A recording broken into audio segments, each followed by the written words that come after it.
After Sergio Perez was dropped by Racing Point in favour of Sebastian Vettel for 2021, he had revealed that he was talking to a few teams to find another seat for 2021 and beyond. With the vacant seats fast filling up, only Red Bull and Haas remain as realistic options for him, and Perez has now reflected on his current situation. I'm your host Dillon Shelley, and first up on Formula World is a sabbatical looming on the horizon for Perez.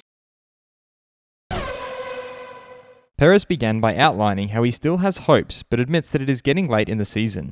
As long as teams have not announced both drivers, there will be options. It's already quite late in the season, so I'll let you know what happens in the future.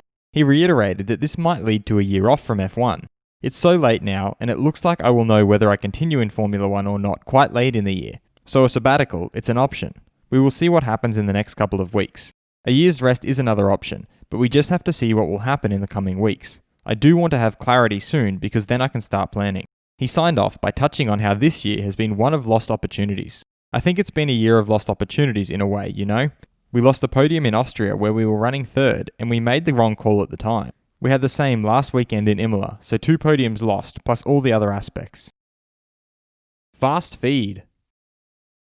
Ferrari Sebastian Vettel thinks the reason backmarkers are physically unlapping themselves towards the end of a safety car is because F1 can't work out a software which actually just resets them. He further elaborated that going forward they would just probably put some effort into a software. This way, the lapped cars are not forced to physically unlap themselves, but you can just reset the lap on the screen and put them in the place that they are. Red Bull's Max Verstappen has reminisced about the first F3 test he took. After one day he couldn't hold his neck straight anymore. He therefore had to add the padding, and his father laughed at him, and ever since he has refused to use padding and would rather have his head fall off. He further stated that he has said everything about swearing that he has to say, and is not going to bring that up again. Reigning world champion Lewis Hamilton has confided that he wasn't really convinced in the beginning about joining Mercedes. Former F1 driver Felipe Massa feels that the high salary 7-time world champion Michael Schumacher commanded also helped a lot of other drivers to increase their salary. He therefore thinks that's what Lewis is trying to do in the current era. Red Bull's Alex Albon has admitted that Mugello was the last race with a good result for him, but it hasn't been that bad since. He also added that in Turkey you can overtake well, although of course he also wants to qualify better and have a trouble-free race. Max Verstappen hasn't heard anything yet about his future teammate, as that's up to the team. He, however, feels they will have to make a decision quickly. AlphaTauri's Daniel Kvyat feels that it's never entirely out of your hands. He further added that his philosophy is that it's always important to keep pushing no matter what, but the better you do, the better are the chances, if not for 2021, then for 2022.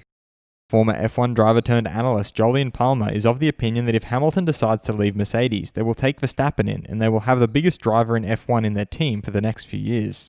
He further feels that Verstappen will take every opportunity to go to Mercedes with both hands, even if he wouldn't get anything at all for 3 years. Will Perez find a seat in F1 for 2021? Head over to my community page to vote in the poll and let me know what you think in the comments. And if you like this video, feel free to subscribe and check out my others for all the latest in the world of Formula 1.